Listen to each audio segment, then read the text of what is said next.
What was Nintendo's takeaway from the E3 convention? So the E3 event for us was a really strong event, and that's because we had the opportunity to showcase a wide range of software, all games that are coming in the very near future. Games like Super Mario 3D Land, games like Pikmin, the new Zelda game for the Nintendo 3DS. All of this content showed extremely well. We had fantastic reaction, and so for us, the buzz is very strong. And it wasn't just what happened in LA, because we took our products on the road and we shared them with consumers as well. So it was a very good time for us. It was a little different this year because one of the main attractions of E3 is always what's Nintendo doing, what's Microsoft doing, what's Sony doing. This year, Microsoft and Sony were showing off their brand new consoles, which we hadn't seen much of. But your brand new console has been on the market for a while already. We saw it first last year. So how is that different, coming in and saying, yeah, we know the other guys are making lots of news, but we've got games on the street and we've got some cool stuff. This is what we're doing. For Nintendo, we look at E3 differently every year. It's all about what are the products, what do we have to show, what's going to be the best way to show it. And so this year we made the decision not to do a big press event, instead to bring the media into our booth. And the reason for that was we had all this great software that we wanted people to play. I use the language, we wanted to minimize the time from good morning to play the game. And as a result, it really helped, I think, the broad media understand just how important content is in this business. Because if the content is strong, it'll drive the hardware, it'll drive the install base of the platform. You got a big head start on the other consoles by releasing ahead of time. Do you feel like that was a successful strategy? Have you sold enough boxes now that you feel comfortable that you're ahead of pace then? You know, being first to launch is simply a date on a calendar. It really doesn't mean much in the long term.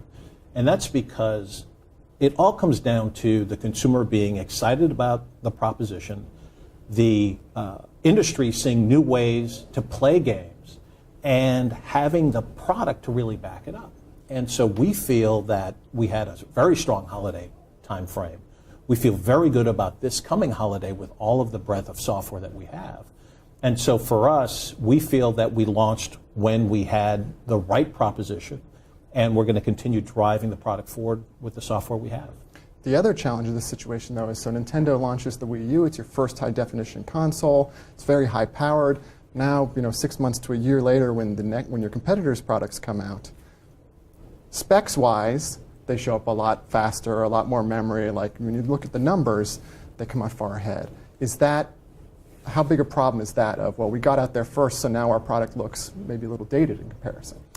You know, the processing power of the hardware really doesn't matter. And I say that with confidence looking at the most recent generation of home consoles, where the Wii, which the broad industry looked at and said, boy, this seems to be underpowered, but sold 100 million units globally. And the consumer saw the innovation of the Wii Remote and the active gameplay we offered. Even if you look at the generation before that, it was Sony's product that was underpowered compared to the other two home consoles, and yet they won that generation. So in the end, it comes down to the games. The games drive the install base. The games excite the consumer. And again, we feel very good about the games we have, not only from a first-party perspective, but from a third-party as well.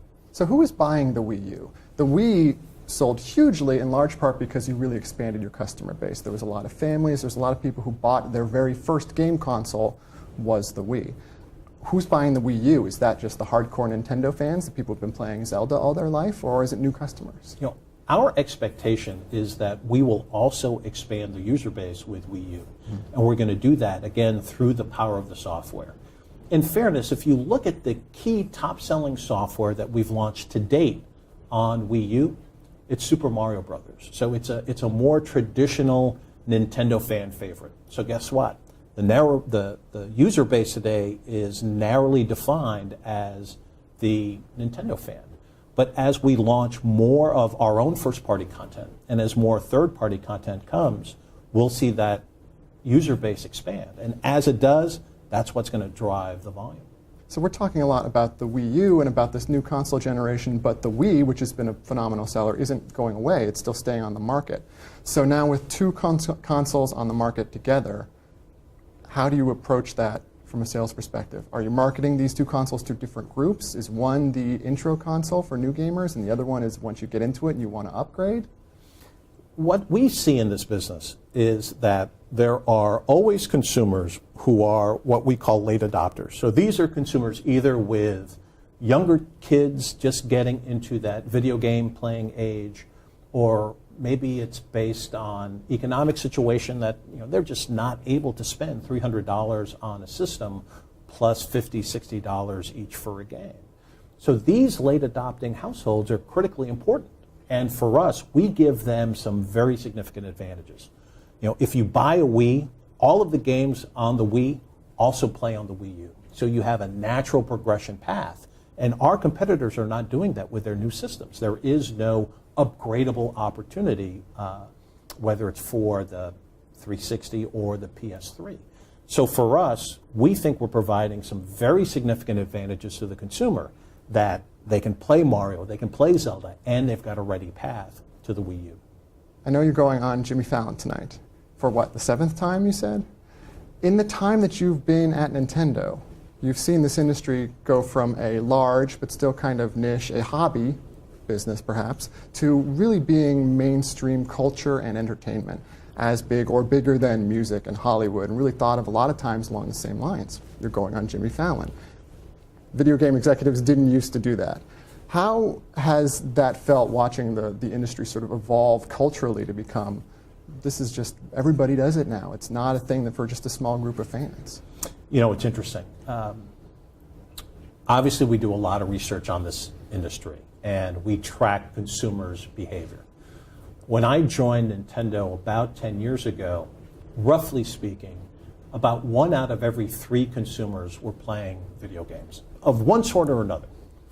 Today, that number is closer to 3 out of every 4. So our industry is a mainstream industry. Our industry is something that across the population, people are participating in, and that feels great.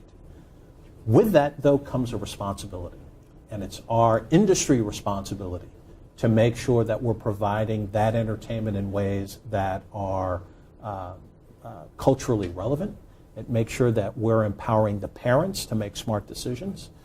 It's incumbent upon us to have a range of games and a range of experiences versus the same old thing just wrapped up in a different skin.